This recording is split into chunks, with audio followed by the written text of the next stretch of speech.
episode of Dragon Ball Super, Gohan, the son of Goku, does battle with Lavender, a poisonous werewolf from Universe 9 who's pretty psychotic and pretty freaking badass. Just like this week's incredibly action-packed episode, which also has a wonderful twist at the very end. It appears some of the major rules surrounding the Tournament of Power are going to be tweaked just a bit. The last two episodes of Dragon Ball Super have been absolutely perfect in my opinion, and this week's episode did not disappoint. The battle between Gohan and Lavender was just awesome. So freaking classic, so fast-paced, so hard-hitting, new techniques, and a nice twist ending. I was pretty convinced that Gohan was actually going to lose this battle. This would be something that would push him to make him stronger and think about protecting Pan and Videl. However, the twist is, there's a tie. Yeah, apparently they can have ties in this tournament, and both Lavender and Gohan throw their most powerful techniques at each other, and it all ends with both of them being seemingly knocked out.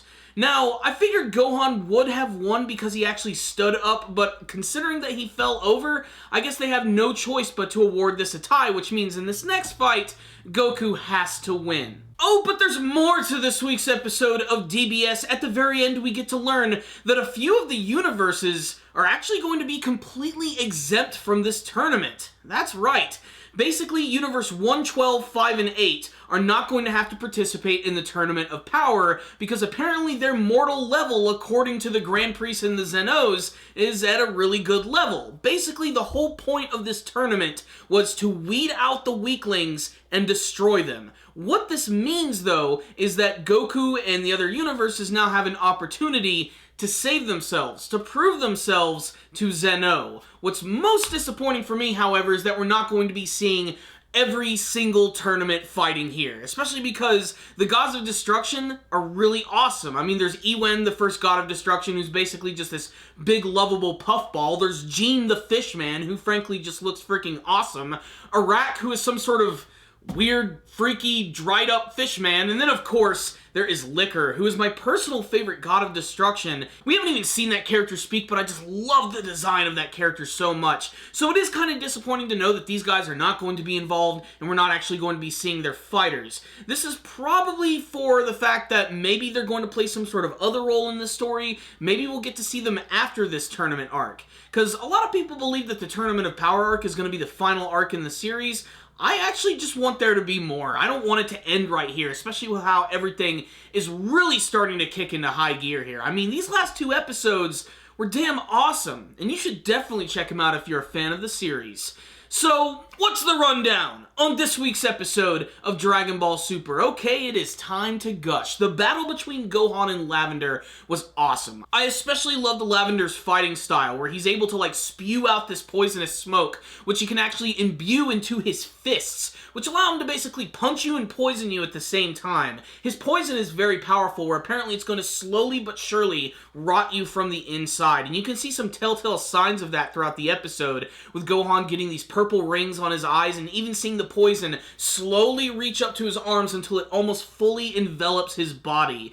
Throughout most of the episode, Gohan has actually been blinded, but this actually allows him to get back into the swing of things as he has to rely on the most keen of his senses, his hearing, which means he basically has to listen for whatever direction Lavender is going to be coming from. And at first, it seems like he actually will be able to defend against his attacks. That is until Lavender takes to the sky and starts hitting him with these giant poisonous blasts of death.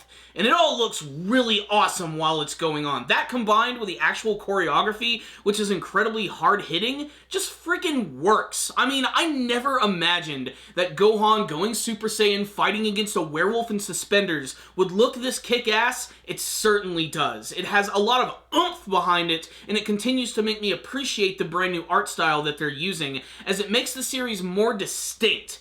Now, I'm always going to remember these amazing fights simply because of how amazing they look and the new things that they actually bring to the table. And yet, all at the same time, it's classic Dragon Ball action that the fans definitely want to see. If they're going to spend this much time and effort into making these preliminary fights look good, guys, the actual tournament is going to blow our frigging minds. It's going to be great.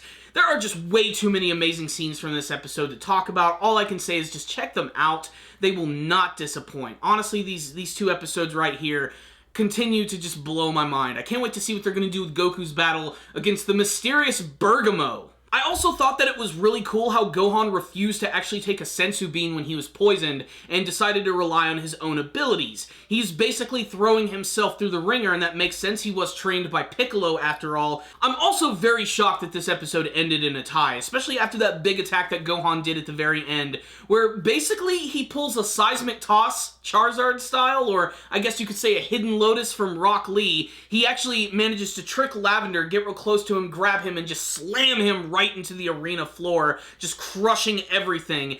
And I honestly thought that he was going to succumb to the poison and Lavender was just going to barely stand up. But since they're both completely knocked out, it's a tie. The big twist at the end of the episodes about Universes 1, 12, 5, and 8 not being able to participate, I did not intend for that to rhyme, is that I just wanted every single person to fight. I mean, yes, there were going to be way too many fighters. There would have been like 120 of them, and they basically cut them in half at this point, and the brackets are probably going to work a little better with these number of fighters. So I really hope they just pour everything into showing us what these supposedly weaker universes are like. I think this is the one thing that everyone's going to be talking about this week, having their own speculation and theories as to why Universe 7 was so low on the list in terms of their moral and mortal power and strength. I'm not really sure what that's about, and I'm not sure how we can measure it. What it might mean, though, is that the other universes might be more destructive and powerful than the ones that Goku and his friends hail from. And that's a pretty scary thought, and just shows that we haven't exactly crashed through the ceiling quite yet. There's still a ways to go, and it gets me really excited as a Dragon Ball fan. What else can I say? This week's episode was action-packed and sexy as freaking hell. I loved this episode, and I really hope the quality is going to continue. I absolutely cannot wait for next week's episode of Dragon Ball Super. I'm sure it's just going to blow everyone's collective minds, so let's get excited for that one. 5 out of 5 from me. Check it out, Dragon Ball fans. Dragon Ball Super is back in the best quality that it's ever had, so let's get behind it and let's fuel this hype train of manliness. Thank you guys for watching this review. If any of you guys did watch this week's episode of Dragon Ball Super, make sure to tell me what you thought about it in the comments section below. Were you satisfied with the battle between Gohan and Lavender? Did you think that Gohan was actually going to win? Did you expect a tie? What's going to happen in the battle between Goku and Bergamo? And what is going to happen in the Tournament of Power now that the other ones have been exempt? Are you disappointed we won't be able to see those other fighters? What do you want to see from the Grand Tournament of Power? Tell me all your thoughts in the comments below. Thank you guys for watching this video. Make sure to subscribe to the channel for all things Dragon Ball Super related. Please leave me a comment or two. I would love to chat with you guys.